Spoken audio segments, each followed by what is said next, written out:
got your kit. It's a 335 kit from Raw. It's a cool little kit, okay? I'm looking forward to building this one myself.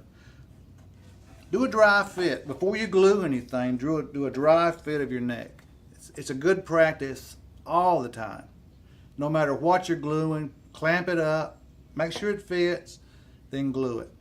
Then you don't have to worry about taking it apart. It's very difficult to take apart once it's glued. Check your fit. Sometimes you have to do a little trimming, little filing there.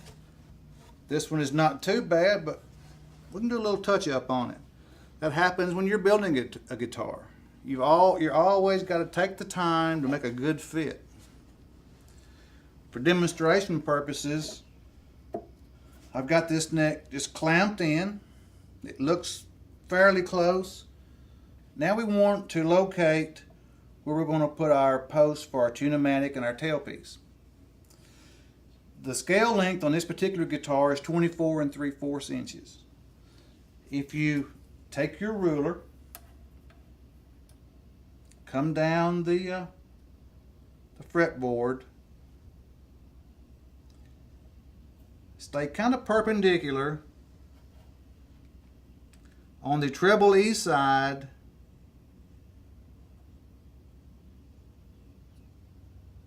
You want to set exactly 24 3/4. On the bass E side, you want to come an 1/8 inch longer. Just give your tailpiece a slight cant, ever so slight. That helps in intonation. Now before you do that, we need to locate a center line on this guitar. We need to lay out a center line. Measure from the nut, from the edge of the nut, 24 3/4 on the treble E side, an extra 1/8 on the bass E side. Okay. The first thing you want to do is locate the center line on your guitar. As you can see here, I have a centering rule, and this 0 coincides with the 6 on the other side of the rule. In this particular case, your rule may be different, but this particular one, it coincides. So I am finding the center of the fretboard. As you can see, I'm a couple of 16ths over here, a couple of 16ths over here. So that's right in the center. So I'm going to make a mark right there.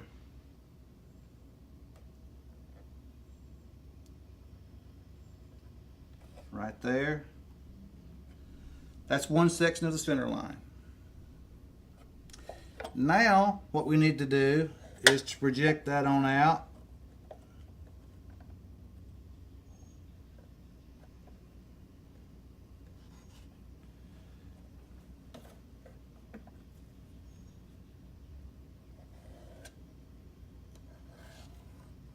Just a light pencil mark. Look at everything.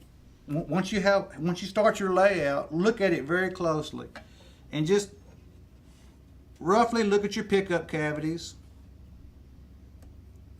and see if they match. You notice I'm aligned on my 6 on this side and 0 here, and I want to come back just a little bit just to see if it looks like it's centered. It looks pretty good there. I've already set this side. I know that's good. If you eyeball down the guitar, it also looks good. Okay. Now, the next thing you're going to do is we're going to install the bridge.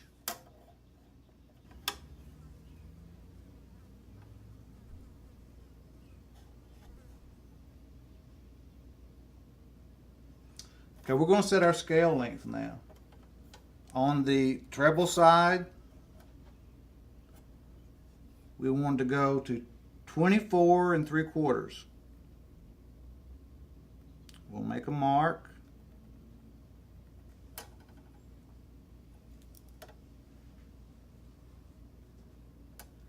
24 3/4. On the base side,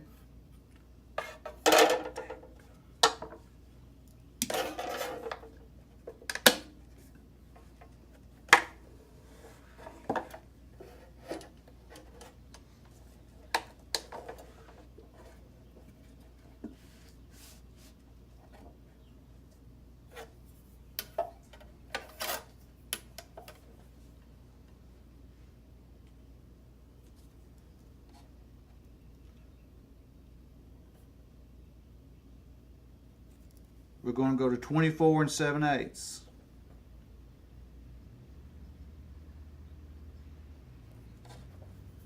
Okay.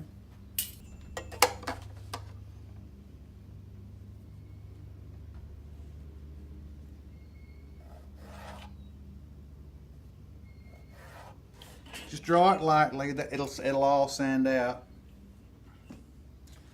And then we're going to take our square, and you're going to see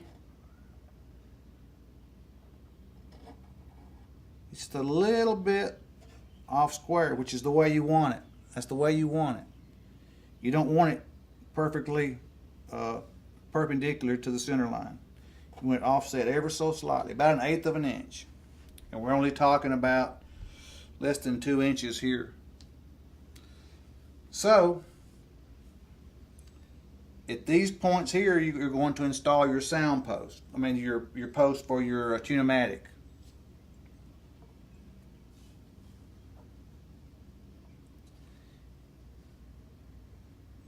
You need to locate the center of the Tune-o-matic also. Between the G string and the D string, that is the center of your Tune-o-matic.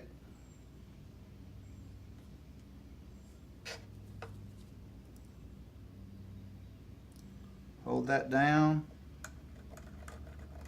Make a little mark.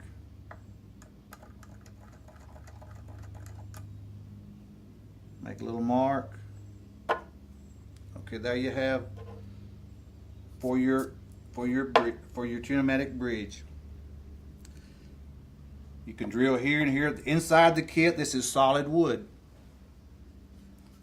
You have no, the outside is hollow, but the inside here is a solid piece of wood all the way through here, as you can see inside the pickup cavity. So you can drill your holes here and here.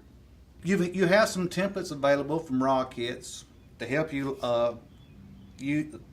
install your posts for the Tune-o-matic and also for your tailpiece here. And you can just reference your center line just like we did before, and it gives you the correct spacing, you know, for your tailpiece posts. You can mark those as well as the Tune-o-matic post. So now what you do, it's going to go in something like this.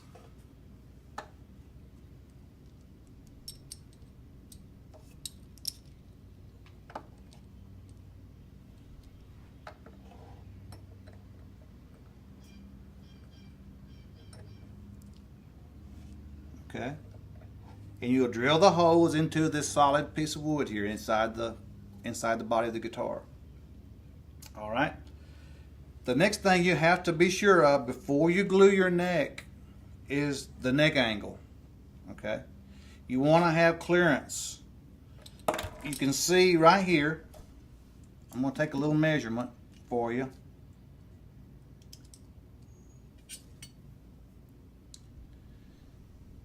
All the way in on the Tune-o-matic is just slightly under 1/2 of an inch. Okay, just slightly. So that's how much height that you're going to have to overcome here. So if you'll take a straight edge,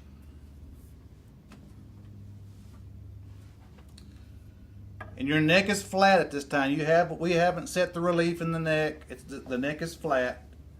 And you can see that it's flat, that the straight edge is a precision straight edge, and it's hitting every fret, no rocking. Okay, extend that out over where your Tune-o-matic's going to go. Okay.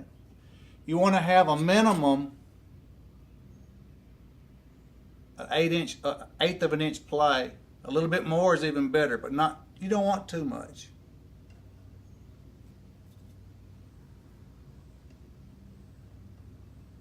See what I've got here. I've got a quarter of an inch. That's going to be just about perfect for your kit. Once you have your post installed, you'll put your Tune-o-matic on top. That will go flush to the body. The top of this post goes flush to the body. And that's your adjustment. Right there. So the main thing you want to avoid in this case, should you need to shim the neck, should you need to make some adjustments, if this angle were too low,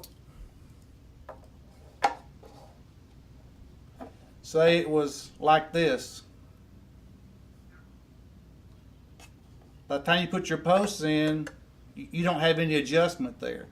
By having that little extra room, you have adjustments with your Tune-o-matic that can go. You can adjust it any way you need to. So this one came in just about right. With just a little work on your kit, get a good close fit on your neck and body, glue it in.